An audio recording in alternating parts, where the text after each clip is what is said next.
Welcome back, everyone. It was once the beating heart of Shreveport. We're talking about downtown. It was where the city came alive, from packed sidewalks to sold-out shows. But over the decades, some of that energy has faded. Madison Edwards walks us through the transformation of downtown Shreveport since KTBS 3 has been on the air in tonight's 70 Stories for 70 years.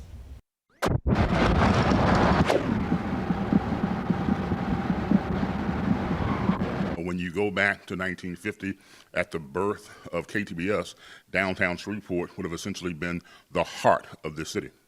Compact, alive, and buzzing with energy, downtown was where everything happened in the 1950s through the early 70s. Retail shops lined the streets, and restaurants were packed during the lunch rush hour. Well, one thing I miss the most about downtown Shreveport is the traffic. Just enjoying downtown Shreveport, walking into one shop and going to another shop. It was amazing. I used to live in Chicago. When you go downtown Chicago, lunchtime, shoulder to shoulder. I remember I used to be here because there's no shopping center, no malls, and people would have to come downtown for shopping and eat. Entertainment lit up Texas Street and Avenue. Legendary acts like Cab Calloway and Elvis Presley graced the stage of the Municipal Auditorium. Films flickered at the Joy Theater, where On Time Fashion stands today. But a lot of people come from out of town, originally born here, and they come back to said, is this supposed to be the Joy Theater? I said, yes. You couldn't believe it. They start talking about the old times, how downtown used to be. But like many American cities, Shreveport saw the rise of suburbia. Highways and shopping malls began to pull people and commerce away from the urban core. So that's what you saw draw a combination of things away from downtown.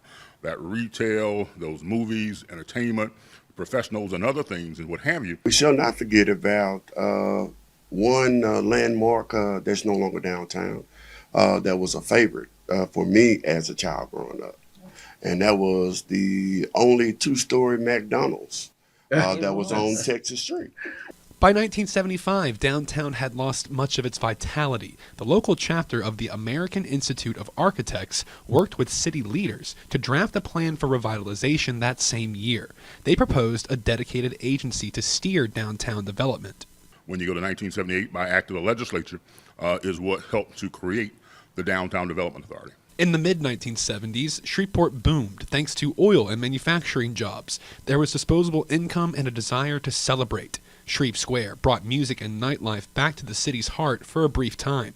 It was driven by the success economically that was happening throughout Shreveport at that time. We had a huge manufacturing job base, and the oil industry here was going gangbusters. I mean, this was just a madhouse. It was crazy with people coming down here just wanting to have fun, you know, and having a good time. So you were cool if you went down to Shreve Square. Shreve Square faded in the mid-1980s as the oil boom went bust, along with manufacturing jobs in Shreveport. There was Randall's on the riverfront. Then you had circling the square, and, you know, a lot of the restaurants like Ernest and stuff like that on Commerce Street. So it did pick up, but it was never to the point where it was Shreve Square from back in the day.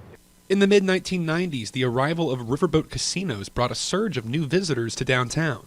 On the riverfront, there's a swivel bridge. Today it's located on the land, but back then it was in the middle of the Red River, and the riverboats would come in and it would swivel and allow the riverboats and steamboats to come through. We had to get a guy out of retirement, an older guy who remembered how to work it, because they had to get him down here because they didn't know how to open it up. So they got it opened up, and the steamboats, the riverboats were able to come through there and set up. The shape of Shreveport is still evolving as new housing developments bring residents back downtown. You've got dozens of high quality, including penthouse apartments that are there that people call their home. You now see people walking their dogs in downtown Shreveport. You see people jogging now in downtown Shreveport. Above all, downtown is coming back. Slowly, but it's coming back. Eventually it's going to be all right.